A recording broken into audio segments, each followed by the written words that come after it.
മെഷീനിൽ നമ്മൾ ഡെസ്റ്റിനേഷൻ ഞാൻ കുറച്ചാണ് ക്യൂല്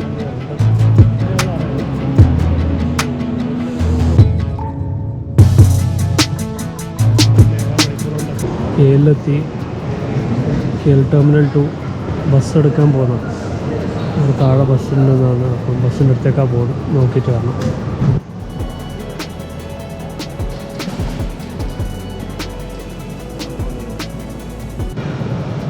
ക്രെഡിറ്റ് കാർഡ് ഇട്ടിട്ട് പേ ചെയ്യാൻ നോക്കട്ടെ.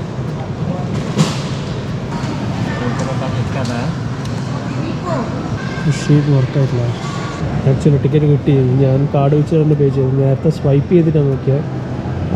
മെഷീനിൽ നമ്മൾ ഡെസ്റ്റിനേഷനും നമ്പർ ഓഫ് സീറ്റും സെലക്ട് ചെയ്ത് കഴിഞ്ഞാൽ ആ മെഷീൻ്റെ റൈറ്റിൽ നമ്മളെ കാർഡ് ഇൻസേർട്ട് ചെയ്യാനുള്ളൊരു ഓപ്ഷൻ ഉണ്ട്. അതിൽ ചെയ്ത് കഴിഞ്ഞാൽ പേയ്മെൻറ്റ് എടുത്തോളും. അങ്ങനെയാണ് എനിക്ക് വന്നത്. ഞാൻ കുറച്ചാണ് ക്യൂല് നിന്നിട്ട് ഒന്നുകൂടെ ചെക്ക് ചെയ്യാൻ വേണ്ടി നോക്കുമ്പോൾ അവിടെ ഒരാൾ ചെയ്യുന്നുണ്ട്. അങ്ങനെയാണ് കിട്ടിയത്. 5:20 എൻ്റെ ബസ്. 1 മണിക്കൂർ എടുക്കുന്ന പറഞ്ഞു KL സെൻറ്ററിലേക്ക്. 5:05 ബോർഡിങ് തുടങ്ങി.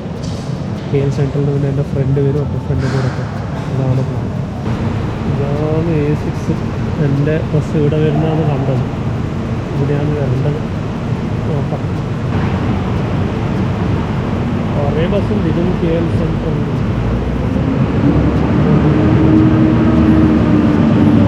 നോക്കിയാതെ പോലെയുള്ള അറിയാം.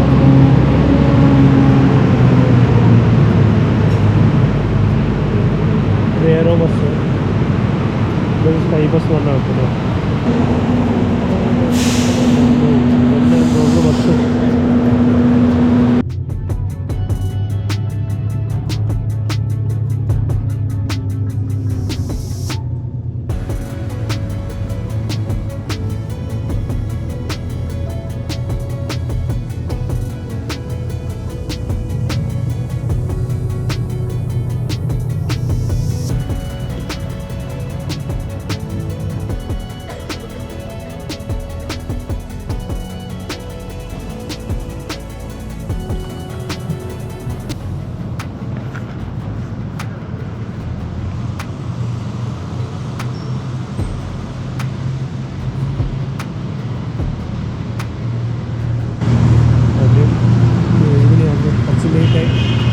മഴ കാരണം ഭയങ്കര ട്രാഫിക്കായിരുന്നു. ഇതിലേക്ക് കറക്റ്റ് 1 മണിക്കൂർ 1.25 മണിക്കൂർ കൊണ്ട് എത്തേണ്ടതാണ്.